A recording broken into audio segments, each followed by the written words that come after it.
and scale. And we are going to start by teaching you how to outline the perfect YouTube sales funnel for 2020. In this lesson, you'll learn how to develop a funnel according to your content efforts, and what types of videos you'll have to produce to move each viewer into your funnel. Step number 1. Identify goals and set stages. It is important to identify what the goals of a sales funnel are, and to set them in order before you set up the stages in your funnel. In this training, we're focusing on driving sales and making profit, yet the majority of your business leads won't move right into the bottom of the funnel, ready to make a purchase. That is why it is vital to establish different goals to capture leads at different stages. You have to see the sales funnel as an inverse pyramid that goes from top to bottom. On top are the leads that are less likely to convert, the leads that may not even be aware of your brand, and that you have to suck in. In the middle are the leads that are aware of your brand and are interested in your offer. And in the bottom are the leads that are ready to get their hands on your product. Let's establish goals for each stage in the funnel. At the top of the funnel, your goal is to drive awareness. That is, awareness about your brand or your product or your service. The intention is for the user to become aware that you exist, regardless of their desire to consume what you offer. At the middle of the funnel, your goal is to drive interest and consideration. Once a lead sees you as a trustworthy authority, they'll keep hanging around, watching your videos, either because you are a trusted source of information or because your products offer a real way to solve an issue or need in their life. Notice that at this point, you can also drive desire. This means that the lead is not only considering your product, but is actively desiring your product.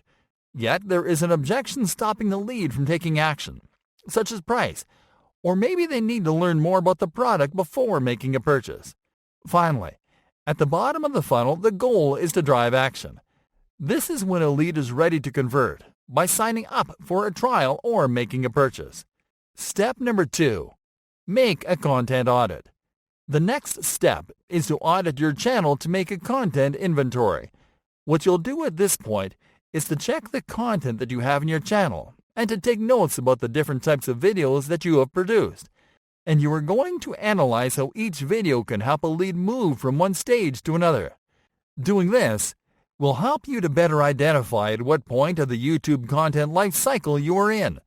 For example, you might find that you have more videos that are simply optimized to help people find your videos on YouTube, but that don't push your brand or products too much. Or you may find that you have lots of videos that are centered on your products, and that are designed to put viewers in the mood for purchasing. By taking inventory of the different videos you have, you can fine-tune your content strategy to match the goals you need to achieve at each stage of the funnel. In other words, you can find out how many videos you have to create to have an equal number of videos for each stage. This is especially helpful if you're just getting started. Step number 3. Plan your content mix for each stage of the funnel. By this point, you know the mindset that will push viewers into each stage in a YouTube sales funnel, and you have a clearer idea of the type of content that you need to produce to balance things out. But to properly balance your content mix, you have to apply a content split for each stage in the funnel, and we found out this to be the perfect content split for your mix. 40% of content for the top of the funnel. This means that 40% of your content has to be intended to reach leads. In other words, search-friendly videos that are not necessarily about your brand, but about entertaining things that your audience likes. 40% of content for the middle of the funnel. This means that another 40% of your content will be intended to showcase your products in a context that is familiar to your audience, using storytelling techniques. 20% of content for the bottom of the funnel.